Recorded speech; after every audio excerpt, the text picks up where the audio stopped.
Bismillahirrahmanirrahim. Assalamu alaikum students. Today we are going to start with our next chapter, chapter number 9, Molecular Genetics, the Ultimate Cellular Control. जैसे हम DNA के बारे में या genetic material के बारे में पहले डिस्कस कर चुके हैं कि ना सिर्फ ये हेरिडिटरी मटेरियल है, यानी पेरेंट्स से ऑफस्प्रिंग्स को ये ट्रांसमिट होता है एज अ हेरिडिटरी मटेरियल, बल्कि एक सेल की या एक ऑर्गेनिज्म की ऑन द होल जो है वो पूरी एक्टिविटीज़ और उसका पूरा एक्सप्रेशन जो है वो डिपेंड करता है इस जेनेटिक कॉन्स्टिट्यूशन के ऊपर, जिसको हम डीएनए कहते हैं या उसका जेनेटिक मटेरियल कहते हैं. Everyone has a unique combination of physical and personality traits. Many of these characteristics are traceable to genetic differences, and genetic differences are manifested in the kinds of proteins present in each individual. यानी ये हम पढ़ चुके हैं basically कि DNA जो cellular level पे express कर रहा होता है उसमें हम एक सेंट्रल डॉगमा का तस्वुर देख चुके हैं कि जिसके अंदर डीएनए से ट्रांसक्रिप्शन के बाद मैसेंजर आरएनए और मैसेंजर आरएनए की ट्रांसलेशन के बाद मुख्तलिफ प्रोटीन्स की कॉन्स्टिट्यूशन होती है. तो एक ऑर्गेनिज्म बेसिकली उस चीज़ से पहचाना जाता है जो कुछ उसके अंदर डीएनए की वजह से सिंथेसाइज हो रहा है, और वो बेसिकली प्रोटीन्स होती हैं. तो आप कह सकते हैं कि एक इंडिविजुअल बेसिकली क्या है, उसके डीएनए का एक्सप्रेशंस और उसके अंदर प्रोटीन्स की वो फॉर्मेशन जो उसके लिए स्पेसिफिक होती है. Some of these proteins contribute to observable traits such as the eye color, hair color and height, and many other proteins contribute to individuals' uniqueness in more subtle but just as important ways. These proteins are enzymes that regulate the rates of chemical reactions in organisms. Within certain environmental limits, you are who you are by the proteins that you synthesize. यानी वही बात है कि हम basically हमारी body सारी उसी चीज़ पे कॉन्स्टिट्यूटेड है जो कि बेसिकली हमारा डीएनए जिसको एक्सप्रेस कर रहा है. डीएनए अपनी मुख्तलिफ प्रोडक्ट्स जो है वो सिंथेसाइज करके हमारे सामने दे रहा है. अब वो हमारे विजिबल ट्रेट्स भी हो सकते हैं, जैसे बताया गया कि हमारी आइज़ का कलर या हेयर का कलर या हाइट या हमारे मुख्तलिफ जो फीचर्स हैं वो भी बेसिकली हमारे डीएनए की ही डिस्क्रिप्शन है, वही उसी का एक्सप्रेशन है. और बहुत सी ऐसी प्रोटीन्स हैं जो कि हमें नज़र नहीं आती हैं लेकिन हमारी ज़िंदगी के सारे काम उसी के ऊपर डिपेंड कर रहे होते हैं, जैसे एंजाइम्स हैं या हार्मोन्स हैं या मुख्तलिफ ऐसे केमिकल सब्सटेंसेस जो हमारे अंदर सारा हमारा मेटाबॉलिक जो पाथवे है उसको मेनटेन किए हुए हैं. The chapter explores the biochemical answers to such questions such as what is a gene, how do genes control the expression of traits, how are the gene activities controlled over the life of an organism. Much of the thrust of modern genetics revolves around the questions such as these. तो basically हम इस chapter में यही चीज़ें discuss करने वाले हैं. सबसे पहले हम ये देखेंगे कि जो हम डीएनए बार बार नाम लेते हैं वो डीएनए किस चीज़ से मिलकर बना है, वो कैसा मॉलिक्यूल है, उसकी बेसिस क्या है, प्लस ये कि जीन उसमें कहाँ कॉन्स्टिट्यूटेड होता है, जीन कहाँ पे मौजूद होता है एक डीएनए के स्ट्रक्चर में, फिर जीन्स को क्यों कहा जाता है कि वो मुख्तलिफ ट्रेट्स को, मुख्तलिफ फीचर्स को कंट्रोल करते हैं या उनको एक्सप्रेस को बेसिकली डिटरमिन करते हैं. तो ये सारी चीज़ें हमारे इन क्वेश्चंस के आंसर्स इस चैप्टर में मौजूद होंगे. सबसे पहले हम देखते हैं DNA what is the genetic material. 20th century biologists realized that a molecule that serves as a genetic material must have certain characteristics to explain the properties of life. अब हम इस पैराग्राफ में बेसिकली देखने वाले हैं कि DNA जिसको हम कहते हैं जेनेटिक मटेरियल, उसके अंदर कौन कौन से ऐसे फीचर्स होने चाहिए जिसकी बेस के ऊपर हम इसको एक लाइफ डिटर्मिनिंग मॉलिक्यूल का नाम देते हैं. Number first is that genetic material must be able to code for the sequence of amino acids in proteins and control the protein synthesis. तो पहला फीचर जो डीएनए का है दैट इज़ कि हमारे पास एक ऐसा जेनेटिक मटेरियल हो जिसकी ट्रांसक्रिप्शन से मैसेंजर आरएनए और फिर उसके बाद उसकी ट्रांसलेशन से प्रोटीन्स का एक ख़ास सीक्वेंस हमारे मेटाबॉलिज्म को कंट्रोल करने के लिए हम उसमें से बना सकें. सिंपल कहने का मतलब यह है कि एक ऐसा जेनेटिक मटेरियल जो कि मुख्तलिफ प्रोटीन्स तैयार करवाता है हमारी बॉडी के अंदर. सेकेंड फीचर क्या होना चाहिए, it must be able to replicate or produce an exact copy of itself prior to cell division so that daughter cells receive complete sets of genetic instructions. यानी इसके बाद दूसरी कैपेबिलिटी पहले भी हम पढ़ चुके हैं कि दूसरी यही होती है कि हमेशा जब भी सेल साइकिल में से इंटरफेज में से जो एस फेज़ आती है उसमें डीएनए को इतना कैपेबल होना चाहिए कि अपना एक रेप्लिका या अपनी एक एग्जैक्ट कॉपी जनरेट कर सके, ताकि जब वो अल्टीमेट ग्रोथ के लेवल के पहुँचे और उसके बाद डिवीजन की फेज़ आए तो एक कॉपी अपने डॉटर सेल में डिस्ट्रीब्यूट कर सके बराबर. तो डीएनए को इतना कैपेबल होना चाहिए कि वो अपनी एग्जैक्ट कॉपीज यानी रेप्लिकेशंस जो है वो उसके प्रोसेस से गुजर सके. तीसरा फीचर जो उसके लिए ज़रूरी है that is the genetic material must be in the nucleus of the eukaryotic cells. ये तो हम यूकैरियोटिक सेल्स का एक बेसिक जो है फीचर वो पढ़ चुके हैं कि जेनेटिक मटेरियल हमेशा हमें न्यूक्लियर मेम्ब्रेन के अंदर एनक्लोज्ड मिलता है. The participation of the nucleus in fertilization and chromosomal basis of heredity was described in early 1900s. अब इसकी बात की पेचीदगी जो है वो इस हवाले से भी बढ़ जाती है कि यूकैरियोटिक सेल्स में एक चीज़ तो तय है कि न्यूक्लियर मटेरियल या जो क्रोमोसोम्स हैं वो एक न्यूक्लियर मेम्ब्रेन के अंदर एनक्लोज हुए हुए हैं. सेकेंडली ये बात इसलिए भी मैटर करती है कि जब हम सेक्सुअल रिप्रोडक्शन या फर्टिलाइजेशन का तस्वर लेते हैं, फर्टिलाइजेशन में हम ये देखते हैं कि स्पर्म और एग का जो है वो फ्यूजन होता है और बेसिकली ये फ्यूजन जो है उनके न्यूक्लियाई के दरमियान में होता है. दोनों न्यूक्लियस आपस में फ्यूज़ करते हैं, तो इसलिए भी न्यूक्लियस के अंदर इस चीज़ का कंपार्टमेंट के अंदर बंद होना ज़रूरी है, क्रोमोसोमल मटेरियल का या हेरिडिटरी मटेरियल का, जो कि फर्टिलाइजेशन की एक बेसिक कैरेक्टरिस्टिक है. तो इसलिए हम ये कह रहे हैं कि जेनेटिक मटेरियल जो है उसको न्यूक्लियर मेम्ब्रेन के अंदर या न्यूक्लियस की फॉर्म में जो है वो इनक्लोज्ड होना चाहिए, ताकि फर्टिलाइजेशन जो है वो ट्रू मीनिंग्स के अंदर जो न्यूक्लियाई का फ्यूजन है उस जिसको हम नाम दे रहे हैं वो हो सके. फोर्थ कंडीशन क्या है इसके लिए? It must be able to change over the time to account for evolutionary change. उसके बाद डीएनए इतना कुछ फ्लेक्सिबल भी होना चाहिए कि over thousands and millions of years जो है उसके अंदर कुछ ऐसी भी चेंजेस आएँ ताकि एक स्पीशीज़ से दूसरी स्पीशीज़ और फिर तीसरी स्पीशीज़ उनका एवोल्यूशन हो सके. यानी लाइफ जो है वो विद टाइम जिसकी अंदर वैरायटी आ सके, जिसके अंदर मुख्तलिफ कैरेक्टरिस्टिक्स अडेप्ट करने की भी सलाहियत हो और विद एनवायरमेंटल कंडीशंस जो है वो अपने आप को कोप करने के लिए भी काबिल हो सके. या सिंपल लफ्ज़ों में हम ये कह सकते हैं कि हेरिडिटरी मटेरियल को इतना फ्लेक्सिबल होना चाहिए कि वो एवोल्यूशन में भी हेल्प कर सके, वो वैराइटीज़ भी जनरेट कर सके. Only one molecule that is DNA deoxyribonucleic acid fulfils all of these requirement. तो हमारे पास इन सारी कंडीशंस को पूरे करने वाला वो एक ही मॉलिक्यूल है, that is called DNA deoxyribonucleic acid.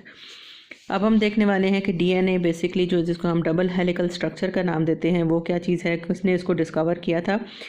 Two kinds of molecules participate in protein synthesis.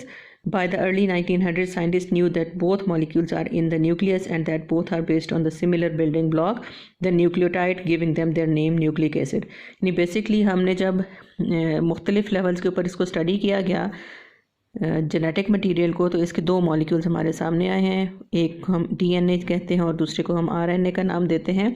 दोनों के अंदर जो है वो तकरीबन सिमिलैरिटीज़ पाई जाती हैं बहुत हद तक, तो उसकी वजह से इनका ओरिजिन जो है या इनकी ये बेसिक कैरेक्टरिस्टिक जो है उनको यही कहा गया कि सिमिलर बिल्डिंग ब्लॉक से बने हैं, जिनको हम न्यूक्लियोटाइड का नाम देते हैं.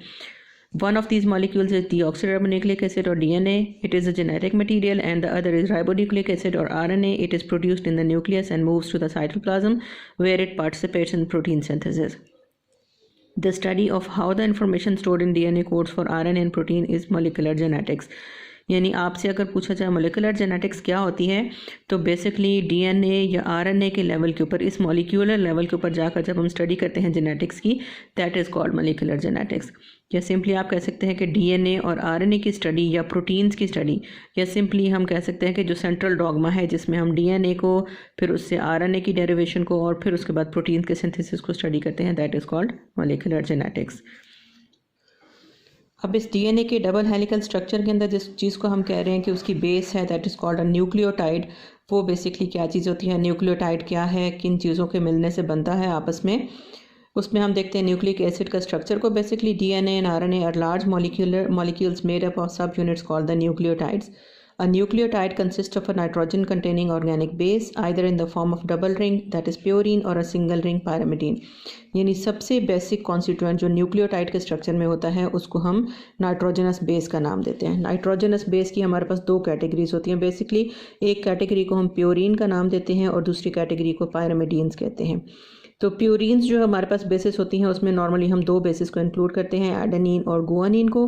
देखने में ही फ़र्क वाजे है प्यूरिन्स और पायरामिडीन्स का कि जो बेसिकली प्यूरिन्स होती हैं वो डबल रिंग्ड स्ट्रक्चर्स हैं, उसमें दो रिंग्स आती हैं उसके कॉन्स्टिट्यूशन में, जबकि पायरामिडीन्स जो है वो सिंपल हैं और उसके मुकाबले में सिंगल रिंग जो है वो उसके ऊपर इसका स्ट्रक्चर मुश्तमिल होता है. तो इसमें हम देख सकते हैं कि प्योरीन्स में दो एग्जांपल्स आती हैं, एडेनिन और गुआनिन, जबकि पायरामिडीन जो कि सिंपल हैं उसमें आती है साइटोसिन, यूरेसिल और थायमिन के स्ट्रक्चर्स आते हैं. नीचे आपको ये पूरा जो न्यूक्लियोटाइड है उसका फीचर दिखाया गया है। उसमें सबसे बेसिक जो स्ट्रक्चर है that is nitrogen containing base. उसमें हम देख सकते हैं कि यहाँ पे इसकी जगह पे जो नाइट्रोजन बेस है उसमें इनमें से कोई भी आ सकता है, एडेनिन, गुआनिन, साइटोसिन, यूरासिल और थायमीन। उसी के बेस के ऊपर इनको हम नाम दे देते हैं कि जैसे ये एडिनोसिन मोनोफॉस्फेट है, उसी तरह से यहाँ पे थायमीन मोनोफॉस्फेट, यूरासिल या जो भी मुख्तलिफ़ किस्म की बेसिस यहाँ मौजूद हैं उसकी बेस के ऊपर जो भी मौजूद होगी उसके मुताबिक इसको नाम दे दिया जाएगा। Nucleotides also contain a pentose और 5 carbon sugar and a phosphate group. अब इसमें न्यूक्लियोटाइड का जो दूसरा पार्ट है वो एक 5 कार्बन शुगर होती है। अब इसमें डिपेंड करता है, डीएनए के अंदर ये डीऑक्सीराइबोज शुगर होगी और आरएनए के अंदर it will be a ribose sugar. एक इसके अलावा फॉस्फेट ग्रुप ऐड होता है इसके अंदर। इन 3 चीज़ों के मिलने से एक न्यूक्लियोटाइड जो है वो कंप्लीट होता है। Nitrogen base, 5 carbon sugar and a phosphate group, ये 3 चीज़ों के मिलने से हमारे पास एक न्यूक्लियोटाइड बनती है। Both DNA and RNA contain purine basis adenine, guanine and pyrimidine base cytosine. अब हम देख लेते हैं कि डीएनए और आरएनए जो 2 डिफरेंट मॉलिक्यूल्स हैं उनके अंदर हम कुछ हद तक सिमिलैरिटीज़ भी देखते हैं और कुछ उनके अंदर डिफरेंसेस भी पाए जाते हैं। तो ये बेसिक जो प्रॉपर्टीज़ हैं डीएनए और आरएनए की हम पिछली क्लासेस में भी पढ़ चुके हैं। अगर हम उनकी सिमिलैरिटीज़ में देखें तो सिमिलैरिटी में हमें पता चलता है कि डीएनए और आरएनए में प्योरीन्स एक जैसी होती हैं। एडेनिन और गुआनिन जो है वो एक जैसी एग्जिस्ट करती हैं, जबकि जो पायरामिडीन है उसमें साइटोसिन दोनों के अंदर होती है, डीएनए में भी और आरएनए में भी एग्जिस्ट करती है। जो ये 2 बेसिस हैं जिनको यूरासिल या थायमीन कहते हैं, इन दोनों में डिफरेंस पाया जाता है। डीएनए में थायमीन होती है और आरएनए में थायमीन की जगह यूरासिल ले लेता है। बेसिक एक डिफरेंस ये हो गया इनके अंदर। The second pyrimidine in DNA is thymine, whereas in RNA is uracil. A second difference in DNA and RNA involves the sugar present in the nucleotide. जैसे हम पहले भी देख चुके हैं कि यहाँ पे जो पेंटोज शुगर है 5 कार्बन शुगर, DNA के अंदर ये डीऑक्सीराइबोज शुगर होती है, जबकि RNA के अंदर हम इसको राइबोज शुगर का नाम देते हैं। तो ये एक दूसरा डिफरेंस हो गया। Third difference is that DNA and RNA DNA is a double-stranded molecule and RNA is a single-stranded, though it may fold back on itself and coil. यानी DNA हमेशा हम पढ़ते हैं कि डबल हेलिकल स्ट्रक्चर होता है, जबकि RNA सिंगल स्ट्रैंड है और इसमें कभी कभार ज़रूरत के मुताबिक वो अपने ऊपर फोल्ड कर सकता है। अदरवाइज जो बेसिक उसका फीचर है वो सिंगल स्ट्रैंडेड एक स्ट्रैंड होता है। The key to understanding the function of DNA is knowing how nucleotides link to 3-dimensional structure. फिर उसके बाद हम ये गौर करने कि बेसिकली जो डीएनए का डबल हेलिकल स्ट्रक्चर है उसमें 2 स्ट्रैंड्स एग्जिस्ट करते हैं। जैसे हम इस फिगर में भी ऑब्जर्व कर सकते हैं, ये 2 स्ट्रैंड्स आपस में जो है वो एंटी पैरेलल कंडीशंस के अंदर एक दूसरे के साथ जुड़े हुए हैं। आप इसमें ऑब्जर्व कर सकते हैं कि अगर एक स्ट्रैंड का जो 5 प्राइम टू 3 प्राइम वाला एंड है, जबकि दूसरे का बिल्कुल उसके anti parallel 5 prime to 3 prime दूसरी डायरेक्शन में एग्जिस्ट कर रहा है। The key to understanding the function of DNA is knowing how nucleotides link into a 3-dimensional structure. Watson and Crick का मॉडल आपको शायद याद हो कि पहले भी आप पढ़ के आ चुके हैं। वॉटसन एंड क्रिक मॉडल, इसको डबल हेलिकल स्ट्रक्चर का नाम, उसकी डिस्कवरी इन दोनों ने की थी। James Watson and Francis Crick, British biophysicist, propelled the research on DNA structure into new era. They proposed the DNA molecule is ladder-like with the rails of the ladder consisting of alternating sugar phosphate groups. Rails का मतलब क्या है कि जो इसके बाहर वाली लड़ियां हैं जो कि लैडर की रेल्स कॉन्स्टिट्यूट कर रही हैं, उसमें बेसिकली 2 मॉलिक्यूल्स शामिल हैं उस न्यूक्लियोटाइड के, जो कि एक पेंटोज शुगर है और एक फॉस्फेट ग्रुप है। ये ऑल्टरनेटिंग वेज में आपको मिलेंगे, फॉस्फेट ग्रुप फिर शुगर फिर फॉस्फेट ग्रुप फिर शुगर, इस तरह से ऑल्टरनेटिंग पैटर्न्स में मौजूद हैं। दोनों साइड्स के ऊपर ये जो डबल हेलिकल स्ट्रक्चर है इनकी रेल्स इससे बनती हैं, जबकि दरमियान में जो लेडर के स्टेप्स हैं वो कौन बना रहा है हमारे पास, ये प्यूरीन बेसिस और पायरामिडीन बेसिस के मिलने से बन रहे हैं। ये प्यूरीन और ये पायरामिडीन बेसिस के दरमियान में हाइड्रोजन बॉन्डिंग है जिसने इन दोनों लेडर्स की रेल्स को जो है वो एक साथ जोड़कर एक स्टेबल सा स्ट्रक्चर प्रोवाइड किया है। These scientists propose that DNA molecule is ladder-like with the rails of the ladder consisting of alternating sugar-phosphate groups. The phosphate of the nucleotide attach at the 5th carbon of the deoxyribose. इसमें हम देख सकते हैं phosphate group of the nucleotide attaches at the 5th carbon of the deoxyribose. यानी phosphate group की आप position देखेंगे तो phosphate group हमेशा आपको राइबोस शुगर के 1, 2, 3 and 4 and 5th पोजीशन के ऊपर ये कार्बन जो 5th कार्बन है इसके साथ हमेशा हमें फॉस्फेट ग्रुप अटैच हुआ हुआ मिलेगा। तो हर एक न्यूक्लियोटाइड में आप देख सकते हैं कि उसकी जो 5th पोजीशन है, चाहे वो इस रेल में है या चाहे वो इस रेल के अंदर है, हमें 5th कार्बन के ऊपर जो है वो इसका फॉस्फेट ग्रुप अटैच हुआ हुआ मिलेगा इसके ऊपर। The phosphate of the nucleotide attaches the 5th carbon of the deoxyribose. Adjacent nucleotides attach to one another by the covalent bond between the phosphate of one nucleotide and the 3rd carbon of the deoxyribose. फिर हम देख सकते हैं कि हमारे पास ये एक nucleotide है, उससे अगला ये एक न्यूक्लियोटाइड है। इन दोनों के दरमियान में जो एक कनेक्शन है वो एक कोवलेंट बॉन्ड का है, और वो कोवलेंट बॉन्ड बेसिकली बनता है इस अगले के फॉस्फेट के दरमियान में और पिछले वाले की 3rd कार्बन जो है इसकी नाइट्रोजनस बेस के उसके दरमियान में। तो इसका मतलब क्या हुआ कि हमारे पास बेसिकली हम एक न्यूक्लियोटाइड के लेवल के ऊपर देखें तो हमें न्यूक्लियोटाइड जो है वो 5th कार्बन के साथ अटैच हुई भी मिलेगी। एक न्यूक्लियोटाइड के स्ट्रक्चर में हमारे पास जो ये फॉस्फेट उसी का अपना है वो उसकी 5th कार्बन के साथ है, लेकिन जो 3rd कार्बन है इसकी उसके साथ उससे अगले वाले न्यूक्लियोटाइड का फॉस्फेट ग्रुप अटैच हुआ है। तो इसमें जो इसकी 3rd और 5th पोजीशन है बेसिकली बाउंड हैं फॉस्फेट ग्रुप्स के लिए।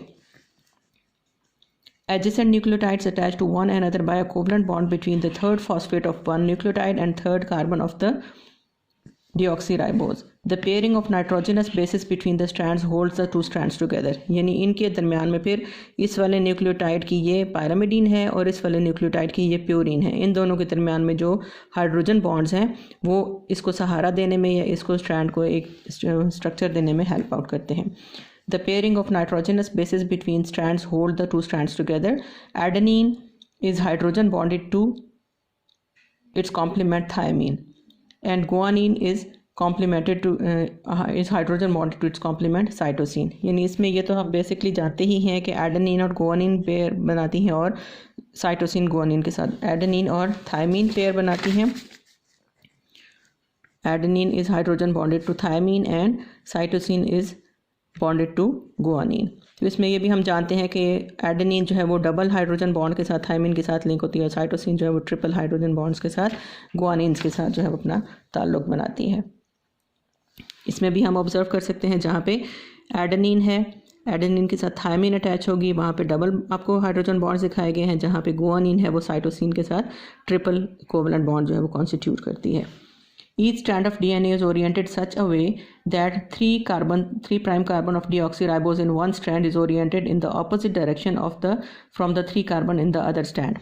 उसमें यही बात है कि अगर हम इसमें देखते हैं कि ये वाला जो स्ट्रैंड है इसमें 3' यहाँ पे इस डायरेक्शन में मौजूद है, तो दूसरे वाले का बिल्कुल उसके ऑपोजिटली यहाँ पे 3' एंड मौजूद होगा। यानी कहने का मतलब क्या है कि एक स्ट्रैंड जो है वो दूसरे के बिल्कुल एंटी पैरेलल होता है या दूसरे के ऑपोजिट डायरेक्शन में एग्जिस्ट करता है।